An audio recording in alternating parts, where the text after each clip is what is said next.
All right, everybody, it's the Jerry Metcalf podcast where top real estate agents tell how they do it. And today on the show is Ryan J. Glass in Boston, Massachusetts. He also covers South Shore, and he's with Gibson, Sotheby's International Realty. Ryan, welcome to the show. Thank you for having me. So, as we get started, tell us, I'm going to tout you a little. You're in the top 1.5% in the nation. You run a team, as I said, you're from Boston to South Shore, and you have started your career in kind of in real estate, but a different world that was more planned. I'm going to let you give the details. And then you shifted into this crazy entrepreneurial world. So what can you tell us a little bit about your business, and then let's learn about your story. Sure, absolutely. I had started with the General Services Administration, which is the federal government, and they are the largest owner of public real estate. So they buy and sell property on behalf of the federal buildings. So they own all the federal buildings, land ports of entry, and they sell any property the government no longer needs. So it was a great learning opportunity of real estate in a whole nother element. And I had started that job the same year that I got my real estate license and started selling residential part-time. Wow. So you start, and it kind of sounds like a little bit more of the commercial world, but very detailed, very planned, very methodical, maybe. Yeah, I mean, the government, there's so much red tape. So many processes that have to be followed to adhere to federal law and regulation. So it's definitely a lot different than residential real estate, which is much more, I feel, emotionally driven than anything else. So what drove you? What attracted you? Give us the story. You're a real estate agent now. You're really successful. You're passionate. It seems like you found your niche, but the path you took, did you know this is where you were going? Or like, take us from the beginning. Like, Sure. where'd you grow up? How did you grow up? How did that turn into your career? And Absolutely. So my mom always loved real estate. And since I was a little kid, she would just drag me to open houses every single Sunday.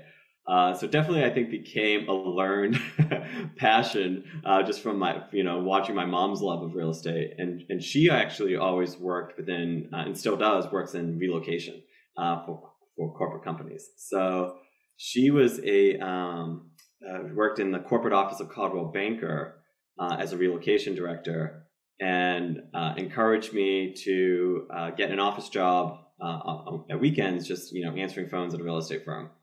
So my freshman year, that's what really started to get me into it, is seeing agents and being around the hustle and bustle of the industry, watching the agents who were successful, watching the agents that weren't successful. Back then when floor time was huge, I would watch brand new agents miss opportunities, not asking the right questions, because the day before I would see a top producer ask the right questions.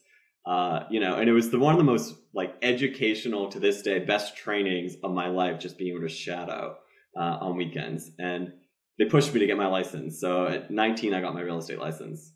so that was at 19. Yeah. And that, what a cool experience. I remember when I was an agent, being in the office and I would just go to listen to do exactly what you said. But I love how at 19 you had figured out it's asking the right questions. Mm-hmm. But it wasn't until you were 25 that you actually became an agent? So no, I started selling at 20 part-time, but I went full-time at 25. Wow. And so in the meantime, where does your work with general administration services, where does that come in? Sure. So my junior year, I started both jobs at the same time. I got my real estate license and joined a local firm and started selling part-time. And then I had an internship with the federal government for public relations and marketing. That's what my degree was in. Oh, wow. Yeah, so it was basically for all their strategic communications of everything the agency did overall.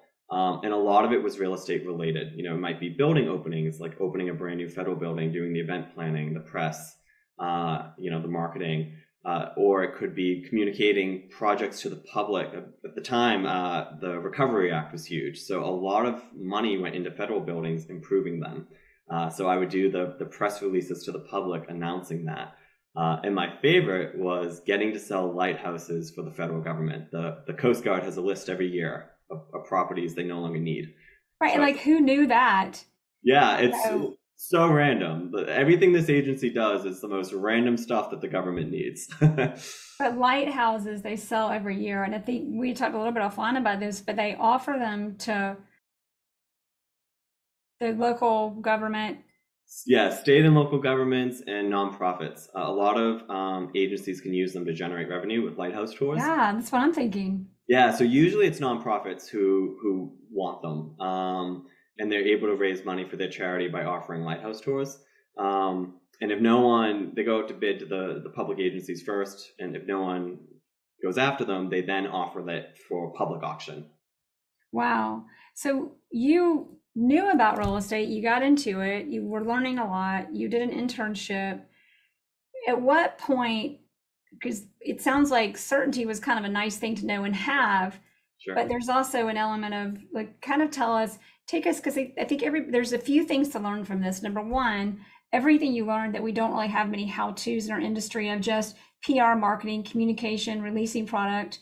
And then the other end is just your experience and what it was like in this very pre-planned, laid out, detailed career to this entrepreneurial world.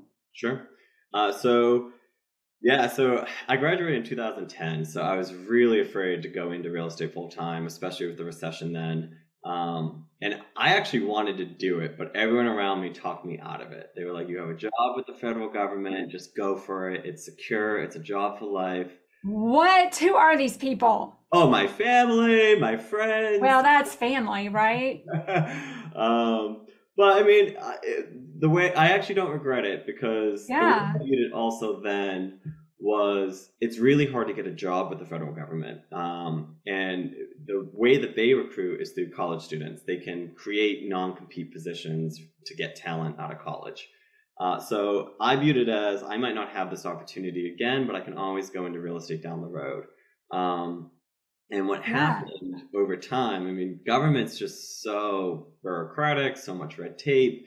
And it's almost a little discouraging that it's public knowledge the most money you can ever make. And as time went on and I felt like I couldn't really see where my career growth would go, or knowing there was such a cap on my income, everything that scared me about real estate, when I was graduating, suddenly just started to really excite me. And, sky's the limit. And the fact that you can say, I want to double every single year. And nobody's going to say no. No, there's no one to say no except for you. So it just became like that. You know what? I'm just going to go for it. I love that. And it was a little bit of you knew what you wanted, but there was an evolution that happened that it's kind of like, I say this a lot, and I always quote Steve Jobs on it, even though he's not the only one. But you look at your life, like you get to a certain point, and you can look at it backwards and you're like, oh, like looking back, it laid out so well. Now coming into this crazy world of, I call it crazy, but it is fabulous too. But of being a real estate agent, you kind of knew a little bit, but what did you come in know? You came in knowing a whole lot anyway, but tell us, as you came in, what did you know? What was the easiest? What was the advantage? Just give us, take us back to that time. Talk about everything you kind of knew and the advantages you had. And then I'd love to hear, going into that, what were some of the surprises too? But kind of give us the story. Sure. It helped knowing what a hard industry it was. I used to watch agents start and quit within 3 months when I was answering phones. So I knew it had a high fail rate. I knew commission life is tough. And the benefit I had is I knew the industry in and out. There was really nothing to learn in terms of how the industry works, the ways to get business.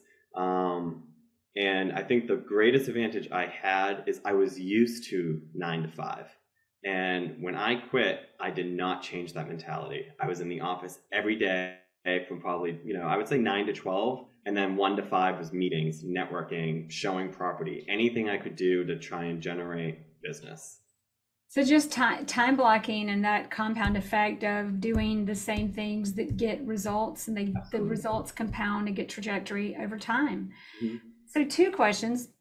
I want to go back a little bit. I bet you love how I asked 2. But one of them is go back a little bit to this asking the right questions lesson. Sure. And then let's go back forward to your time blocking that you're doing now. But when you were back before you even had experience, it was very easy to see the seasoned agents handling prospects and the non-seasoned agents. What was the difference, and what was your biggest, like, what imprinted on you? What did you hear? So the biggest question I realized agents always forgot to ask who were new. Buyers would come in, to floor time, like, hey, I'm looking to buy in the North End. I would like to talk to someone. And the seasoned agents were like, oh, great. Where are you living now? They're looking for the opportunity to list whatever they have or send out the referral. A new agent would be like, great, yeah, I can help you. What's your budget? They would dive right into their search. And in my head, I'd be like, oh, you just missed an opportunity. So-and-so would have asked that. Yeah. And things like that. Those types of questions of, looking for the additional opportunity. Yeah. Where do you live now is a listing opportunity. It gets them more talking more about what they want to talk about, what they care about, as opposed to what your budget is. That's a question you just asked way too soon. So non-threatening. The wrong way. Right. It's so subtle. It's such a subtle way of finding out, do they have a house to sell? Now, when you became an agent officially, you came from this environment. I would imagine it was incredibly structured, and you received a lot of relevant training to your job today, despite that wasn't what it was for the general administrative services of the United States of America. What did you come in doing? How did you time block? Sure. What was working? How did it evolve? What did that look like? So before, because I don't want to interrupt you halfway through, give us this was about 2010? When I first started, it was 2010. I was doing it part-time. Okay. And then I went full-time in 2015. Okay. So it was 2015 that you were... All right, so tell us 2015. You came in, you're time blocking. This is now your full-time job. What did that look like?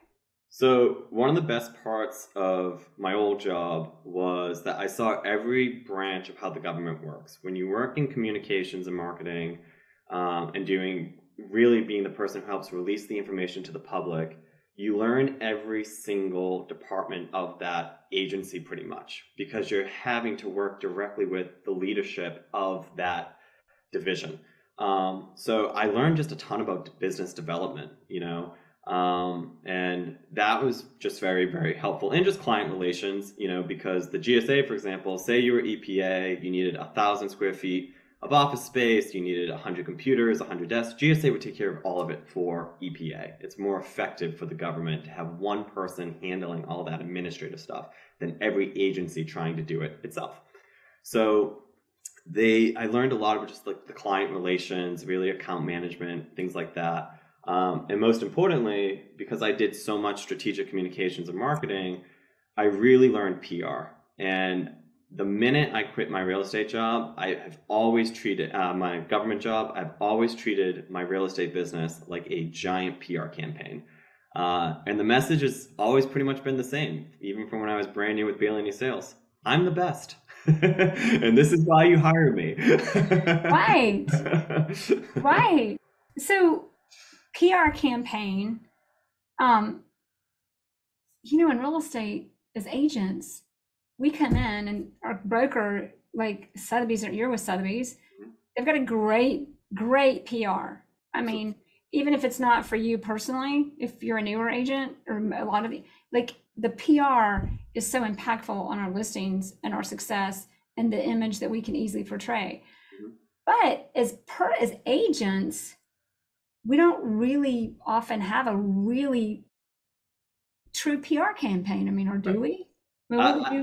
I think the good ones do. I think some should, but I think the successful agents find out, how do I convey why you should hire me? How do I convey what my value is to you, to the consumer, and how do I do that through my marketing outreach? And I think if you figure out how to do that, not only do you start getting business, even if you're completely brand new, but the business starts generating more business for you. People start talking about you to others. People see you and they want to learn more about what you're doing because they're impressed. And it's a snowball effect, like everything in this business. The more you do it, the more result you're going to have. Exactly. And so basically it's why you're the best, what your value is, what makes you great, and why you're the best. Mm-hmm. And so that's what everybody's doing. Right. I mean, well, maybe not, but how did you know, what was your, what didn't, well, first of all, like when you got into this, what didn't work, what did work, what were your lessons, and Sure. what did you learn about PR in your job before? And what did you bring, like break it down to the basics of like Sure. what it is, what it meant, how it worked. A lot of it came from my own personal frustration with the industry as a new agent trying to break in, especially in a city like Boston, which is extremely competitive, and you have really big names who've been doing it for 20, 30 years. And for me, a lot of it was my own experiences of like, I work so much harder than this person. How are they getting the business? And, I was also younger and hungrier and thirsty and going above and beyond on every single deal. And what worked for me the most, and I still say this to new agents, tell the story of the sale. People think real estate is easy. Show them how it's not. Tell them how you did a good job. Tell them how you've, cold called 10 different agents to find an off-market listing and you secured it for your buyer. Whatever it is you did that made you go above and beyond, post about it, incorporate that into your marketing, or speaking engagements or whatever it is you're doing to put yourself out there to your ideal audience. And I think what's great about that of telling the story of the sale is it's something people are inherently interested in. People love real estate. They love to hear about it. They love to learn about it. I think it's those little things that, you can put out there that tells the consumer, I'm going to go above and beyond, and this is why you should hire me. Well, and the magic is the story, because everybody says they're the best, and everybody says I'll work harder than anybody, and everybody. But I am the best. But when you have a story, right? And exactly, I mean that, right? But when you have a story that you can tell, and it doesn't matter if you're the most successful. I think when you become, what happens is, for our listeners that are at 100 million and more, when you're successful, but there becomes a moment where so much has come in, sometimes it goes, okay, wait, I'm not growing. Right. How do I grow? Well, wait, what's the story? What are all of these stories that you like think about?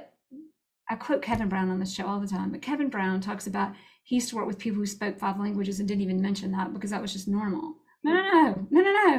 No, especially in the United States of America, a lot of us barely speak English and nothing else. So speaking 5 languages is quite a superpower. As an agent, there's so many stories that we have that need to be shared because it helps serve our clients and win the business that we should be winning.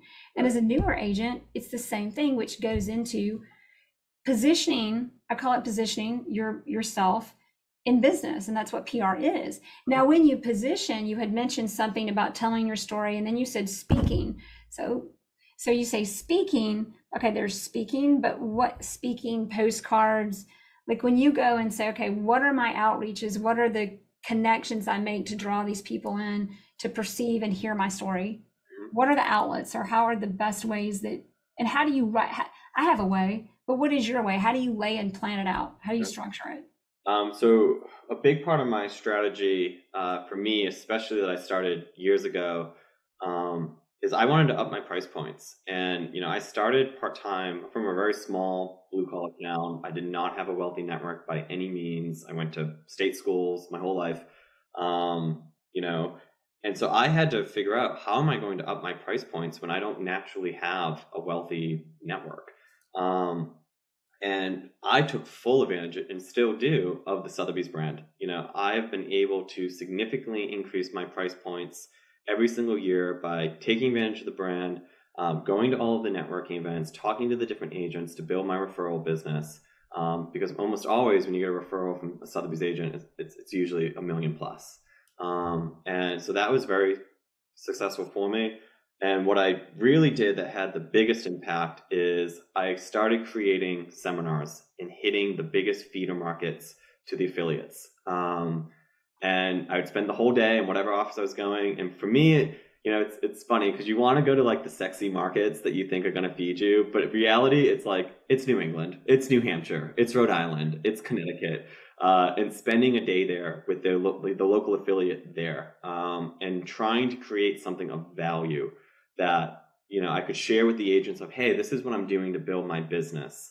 And it's a great selling opportunity. You're getting in front of them. You're showing them how good you are. You're showing them that, you're doing something effective. It's a win-win. And That's brilliant. it worked. So question, because I haven't said this and I've interviewed other agents from Boston and I usually say it, and you, especially being younger and newer, my perception, and I don't think it's a secret of Boston, no hard feelings, Boston, but Boston is a tough market. I mean, it's a market of the who's who. It's a market of, like, the fact that you mentioned, I went to all state schools, like in Atlanta, like they are all state school, right? Like, even though, I mean, it's like, but I know when you say that, I know exactly what you mean.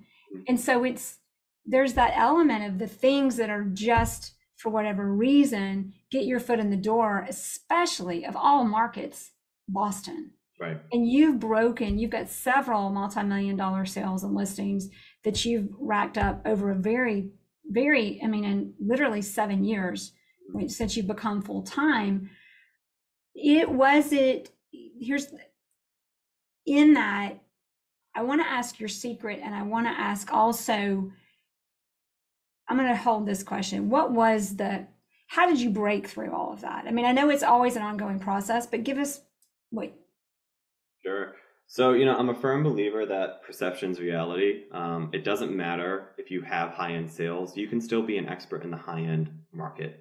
And it's about doing your prep work. Like some of the things that I would do when I would go into the office every day, even though I wasn't actively selling, is I'm a data geek. I would pull tons of market data. I would track the markets by neighborhood. I would track the appreciation over a 20-year plus period so I could speak about it. I would go to the broker tours and tour the inventory. I would see what's selling, what's not selling. And honestly, I would even go to the public open houses and listen to the feedback of high-end buyers because I didn't know what to expect for that price point. And all of those things that when you finally have that first opportunity that can make or break you, you're prepared.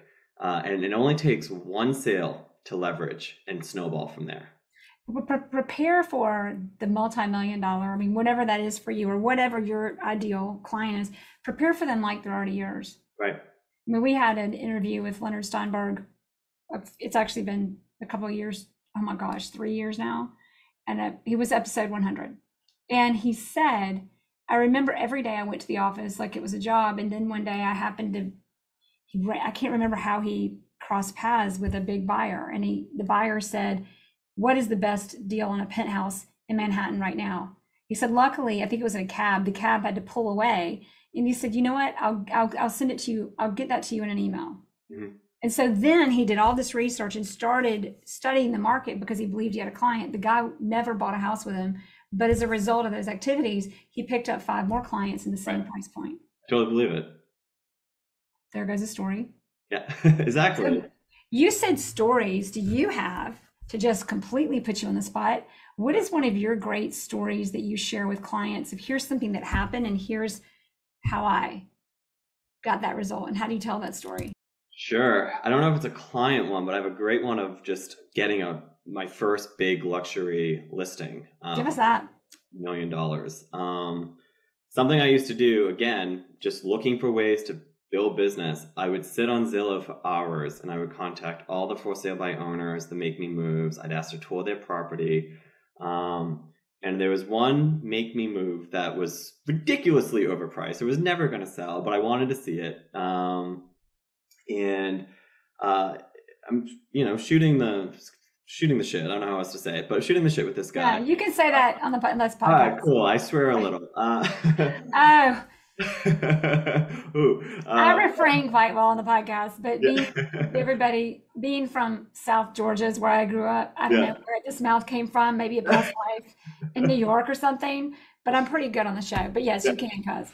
All right. Go ahead. So you shot the shit with the owner who was make me move on Zillow, way too expensive. But what happened? But I was still going to try and get the listing anyhow. And as I was talking to him, getting to know him, he's like, I'm an attorney. And I'm like, oh, damn it. I'm not getting this listing. He must have a broker's license by default. He can always list it in the MLS. But I still just kept talking to him. I was like, oh, what kind of attorney? He's like, well, actually, an attorney at a wealth management firm. And I was like, oh, well, this sounds like someone good to know. And I was like, oh, very cool. And he's like, yeah, I'm basically a concierge for rich people. This was his exact quote. And I'm like, all right. I was like, I need to become like buddies with this guy. And he was a cool guy to begin with. So it was just, easy to keep talking to him. And so, a week later we set up drinks.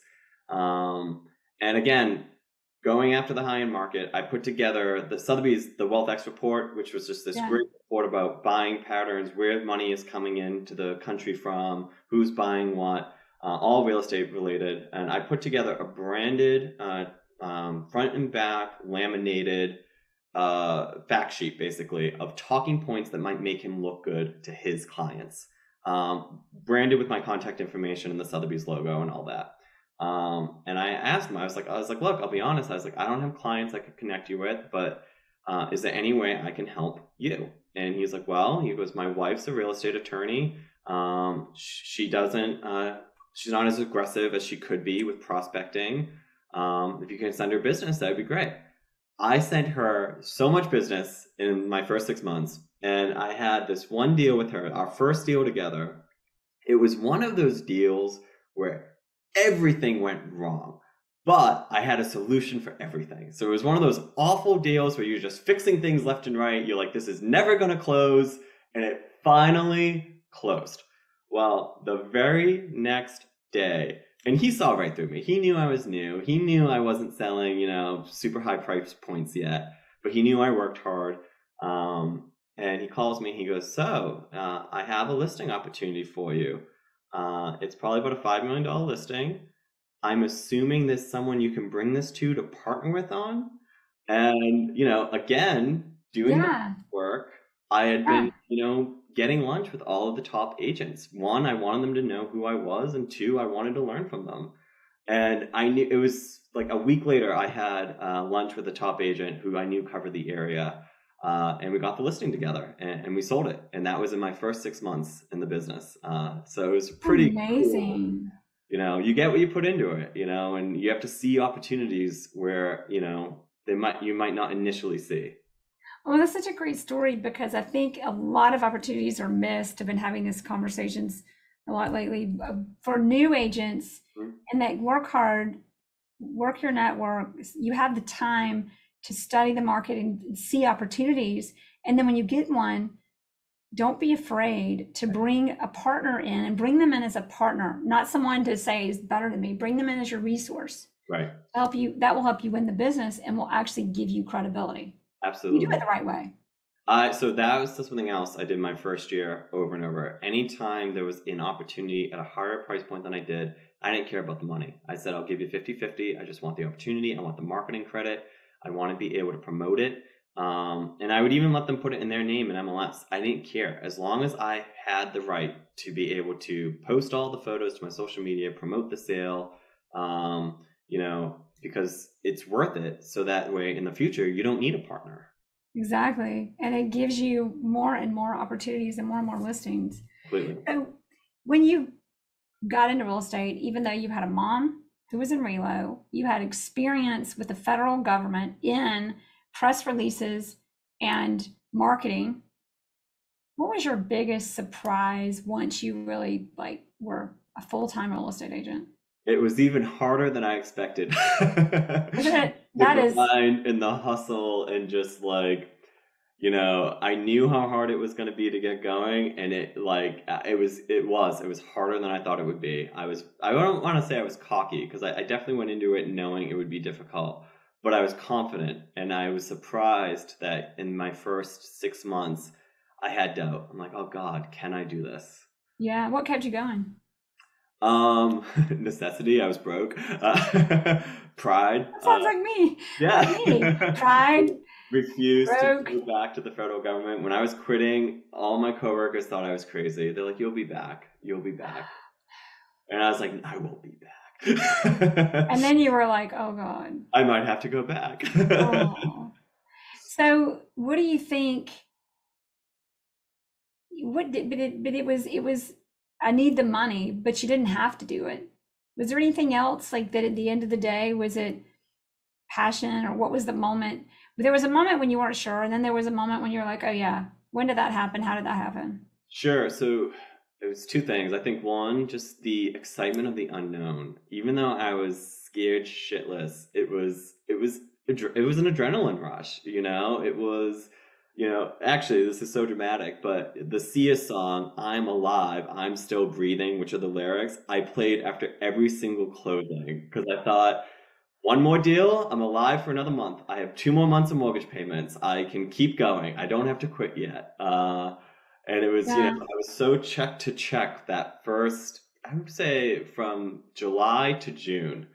And then at June, and this is what made me say, oh, I got this, because I finally caught up financially. I wasn't financially prepared to quit my job when I did it. I had momentum and I just went for it.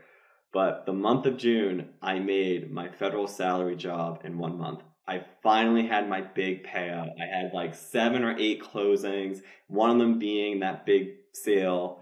And I was just like, oh my God, I was so broke this entire time. And then I just made my former government salary job, and it's only June, and I have the rest of the year to continue making money. And when I quit, I only had 10K in my bank. So I went through that Wow. pretty quick. Yeah. So it was life-changing.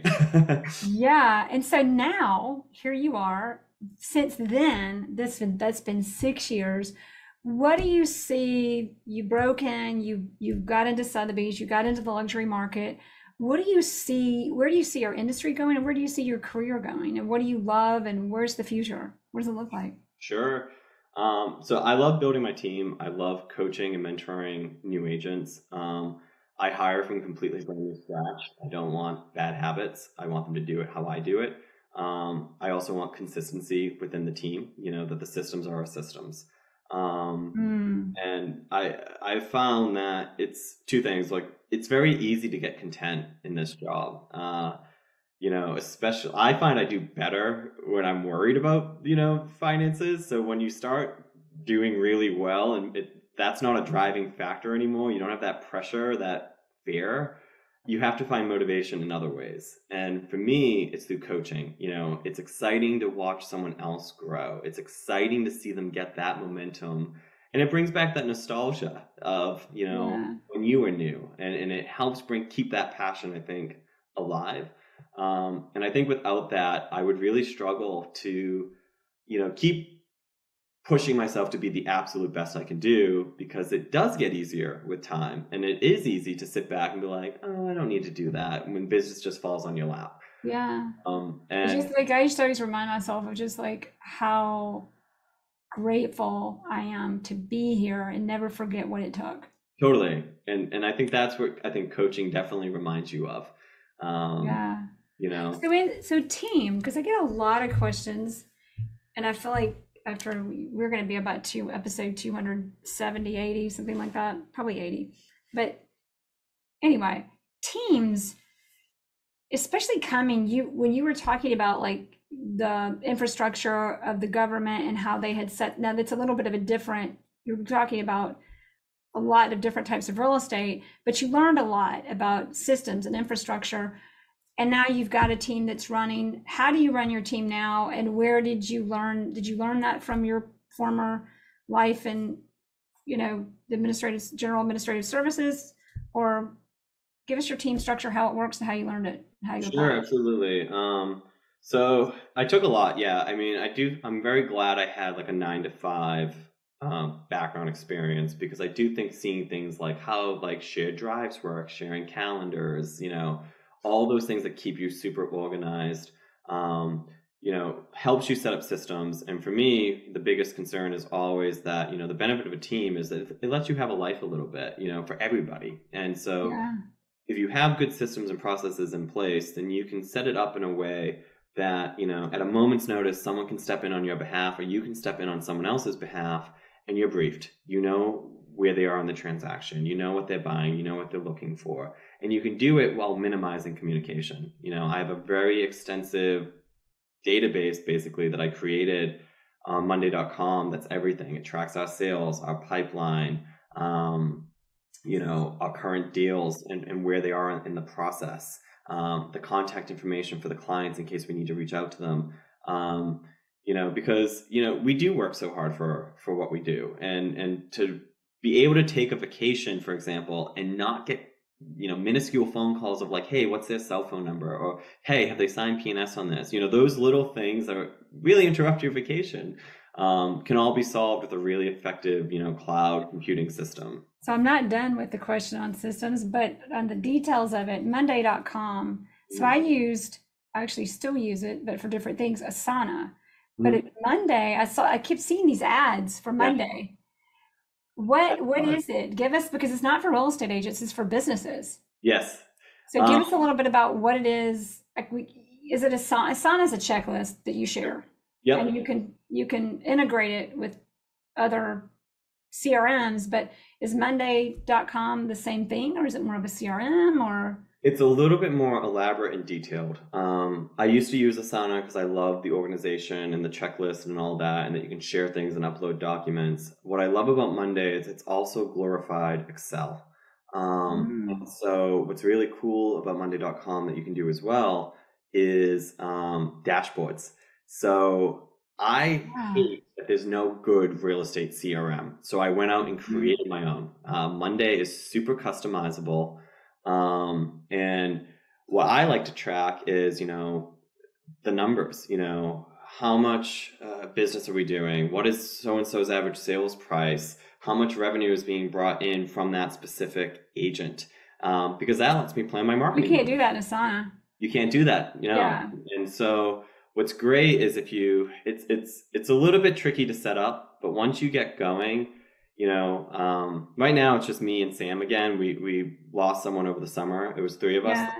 But what I loved is they would put in their deals, and then on my end, I would automatically see what my percentages, how much I'm making basically off that deal. Right. Deals.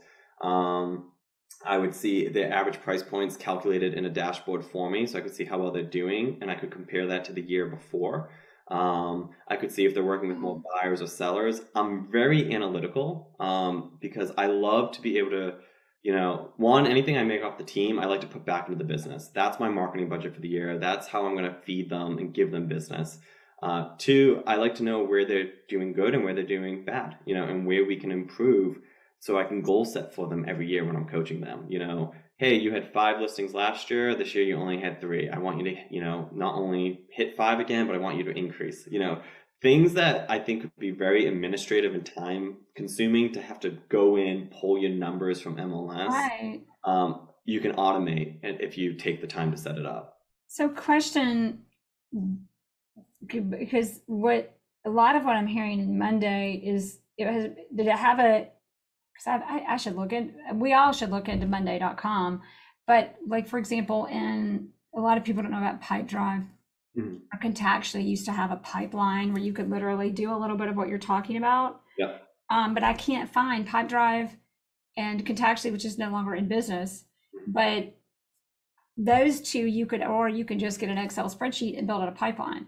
But Monday.com, is it kind of like that, like a pipeline where it's like, here's your prospect, here's a pipeline of, what does it look like? Yeah, so that's what's the dashboard. They have so many different features. So if you just want a basic checklist, you can make a basic checklist. But at the end of the day, it all looks almost like Excel. It's the columns and the rows, but then you can add in mathematical functions, and anything you add in a mathematical function for with formulas, just like Excel, it will automate. And then you can create the dashboards that then feed automatically from that are beautifully done dashboards that just auto-populate.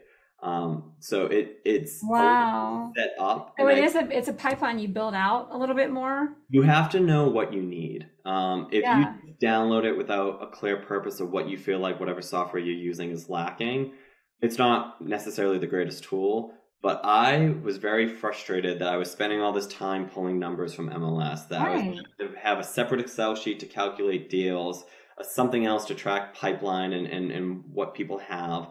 I wanted something that was all encompassing. And so the way I built it out, it's like I have a folder, Sam has a folder, Sam can update her pipeline there. That pipeline will feed the dashboard. I can be like, oh, wow, so she has about 10 million in potential seller leads and about 5 million in potential buyer leads, and it would feed the dashboard. That's really cool. Now, does it also say the team has this much in leads? Yep. So you can figure out how you want to set it up. So I have basically one section that's just team, And that is every deal that we're doing, regardless of who deals it is. And then you can assign whose deal it is. So you can see that's a lot. Yeah, interesting, but it's more customized. So my dream, if I was a software developer, honestly, would probably be to create a business development tool for agents. I think I could create an incredible software from my growing pains of it not existing. Exactly, because everybody's tried and it's not. There's no good system. Sorry, everybody, but there's not a good one. There isn't. It's like you have to have this and you have to have that. And Finish what you were saying. Monday was the first tool that at least I was able to say it has the functionality that if I build it, it can do what I've been wanting. It sounds a lot like Pipedrive, but Pipedrive you would have to integrate to Asana. Mm-hmm. Whereas I'm going to check out Monday.com. It's great. It's a lot of features and it's overwhelming, but once you get going, if you have a clear path on what you need, you can most likely build it through Monday.com. Okay, so back to the bigger picture on the structure of your team what is your structure? Is it who lists, do you have buyer agents, listing agents, admins? Like give us the layout, give us the diagram. So I essentially run my team the best I can like a firm. The way I do it basically is I like brand new agents who want to sell. They handle my overflow, whether it's a buyer or a seller.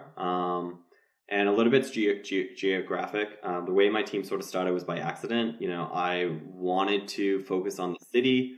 I had been doing part-time in the South Shore for years. I had a good book of business there. But servicing South Shore was preventing me from really focusing on just downtown. And around the time that I was really committed to just wanting to be a downtown luxury agent, a friend of mine from high school reached out, said, I see you have a lot of success. I think this was like year 2 for me in the business, full time.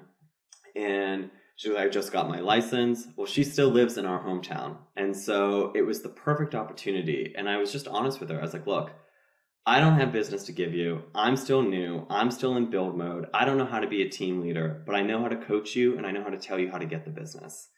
If you're willing to take a shot, I need help with what I have here so I can focus in the city. So she covers all of South Shore for me. It's pretty much geographic for me and her. And then the person that I had that's no longer with me, I would give him my overflow of just things I didn't have time for. Maybe the neighborhoods on the outskirts I don't really cover, but I don't want to lose the business. And they're incentivized. I make more when I give them the lead. They make more when they bring the lead in. And so that's pretty much how I set up our payment structure. And I coach them weekly. I meet with them weekly. I hear about what's going on in their pipeline, what struggles they're having. If they have listings that aren't selling, how I can help them maybe try and get that listing sold, or if they're having a difficult buyer, how to maybe get that buyer to see reason. Anything to try and help them close the deals and generate more business. For admin, do you use, because you're with Sotheby's, who's pretty intensively supportive of agents, so is that your admin, or do you also have admin? I'm a control freak, so I've tried multiple. Most good agents are. Exactly. I've tried multiple. I had a part-time assistant, and we had someone helping us with the transaction coordination, and I end up just taking it on. I like it done the way I want it done. I want it done timely. I know I'm impatient. They do a lot that makes it easier for me, and then I just pick up the slack on anything small that makes their life easy too. So I handle a lot of that. I think down the road,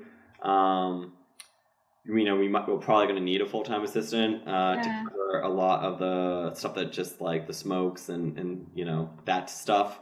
Yeah. Really just a body to help us out. But one thing I always have done because I hire new agents is I have a menu, I call it, of just things I need help with, and I pay a flat fee for it. So it's a chance for them to make additional income. But as I tell them, your job is not an assistant. I want you to bring in business I want to bring in, and I want you out there selling and prospecting. But if you need the extra money, here are things that you can do. You like put it on the Monday dashboard? Yep, I have it on Monday.com. Yeah. I have a menu of all. It's a flat fee for everything. You know, $150 for an appraisal, $150 for an open house. You know, just random tasks that might pop up that I know I never want to do smokes. I never want to do appraisal. You know, it doesn't matter if I'm busy or not. I don't want to do it. So if they want to make the extra cash, they can. It's there, and you need a timeline though to know if they're going to take it. So what's your system for that? So that I don't have a system for. It's really just me like, hey, well, we meet weekly. So I do say, hey, I need a crazy week next week. These are some things I might need help on. Let me know.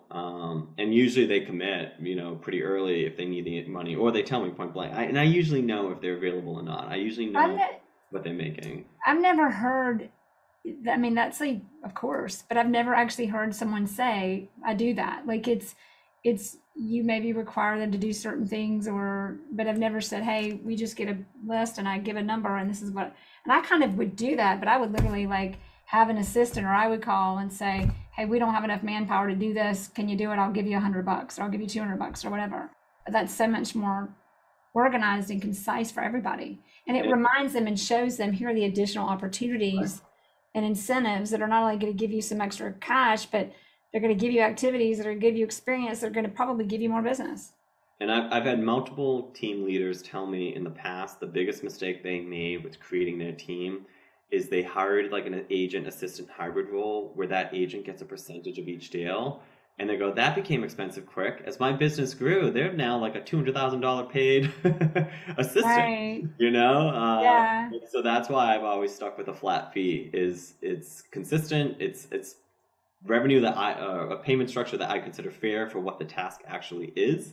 And it's not something. And I think the challenge of the assistant role, because I can hear people listening would argue, but I would say on one end, if an assistant got you to that level, don't they deserve 200? But on the other end, being someone, and other people are thinking this too, but as you grow, the assistant helped you get there, but now you need to hire new people, and there's no room to hire new people to give you the support you need to maintain that level and maintain trajectory. So now that's where the problem lies. Right.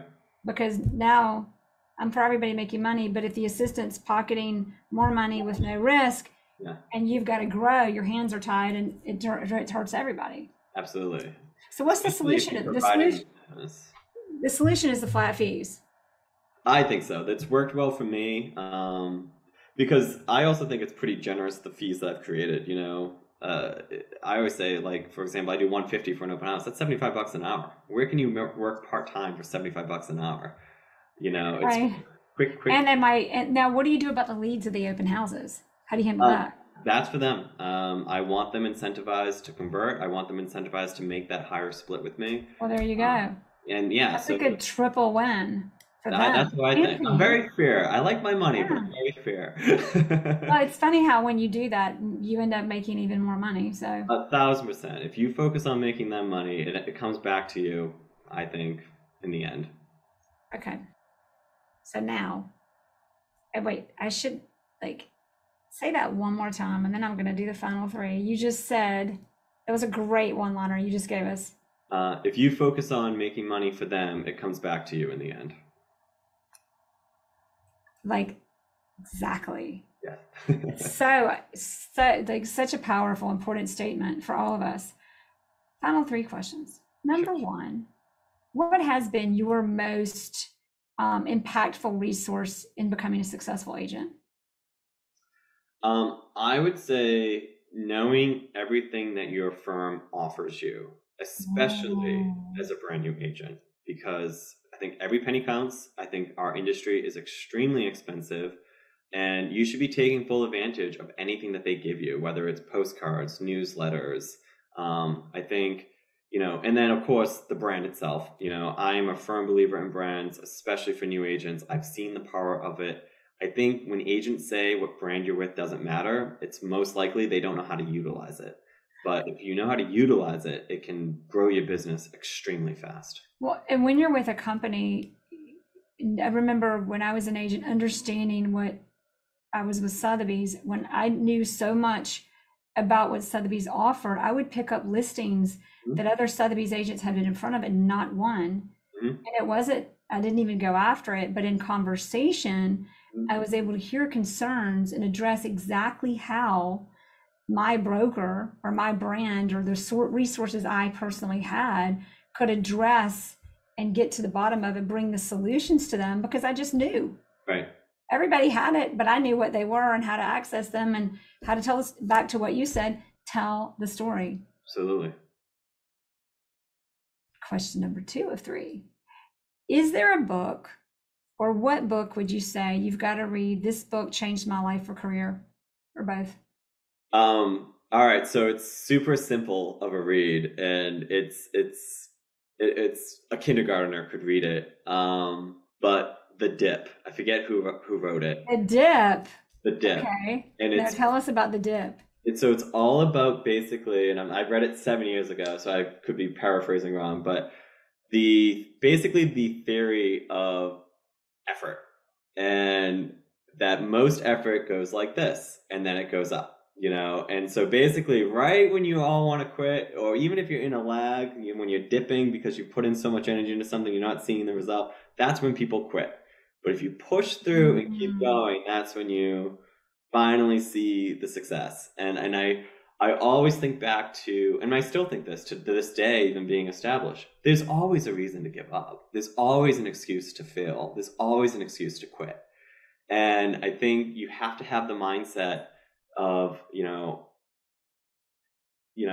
trusting the process, and that I'm going to get to the other end of it. And it's a really simple book, and it sounds so dumb how oversimplified it is, but it's so accurate. And I read it when I was going through it my first year of, oh my God, can I do this? And I wanted to quit so much. And I always think back to that month where I made my government job, and I think, imagine had I quit, and it was so tempting at so many times along the way.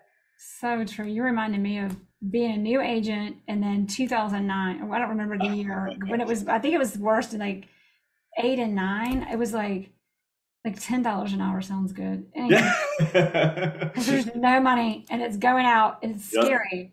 Yeah. But thank goodness. I mean, wow, it's such a great and an easy. It's the simplest things, littlest things. Anyway, really. I can't wait to read that one. It's great. Last question. If I'm going to forget, and everybody listening, if we're going to forget everything about this conversation, and you can choose one thing that you hope we take away from this today, what is it? Oh, that's a good question. You get what you put into it. You can make excuse after excuse, and and this is something that I'm a firm believer in, is, people will tear other people down who are having success and say, oh, they're only successful because of this, they're only successful because of that. But at the end of the day, they're successful, and they're doing what they need to do. And you can either learn from it and admire it, or you can be jealous. And you can choose which you want to be. And I'm a firm believer that with this job, I really think, the American dream, it's alive and well, and real estate's a great example. You can make as much money as you want to make if you put in the time. And I think it's something that's gotten lost, I think, in our world today. I love that. Thank you. Thank you so much. Ryan, it's been awesome talking to you, and thank you for being on the show. Thank you for having me. Thanks for listening to the Jerry Metcalf Podcast, where top real estate agents tell how they do it. If you like this episode, please share it with friends. To find more episodes, search Jerry Metcalf Podcast on any platform for podcasts, or go to jerrymetcalfpodcast.com. That's JEREMETCALF podcast.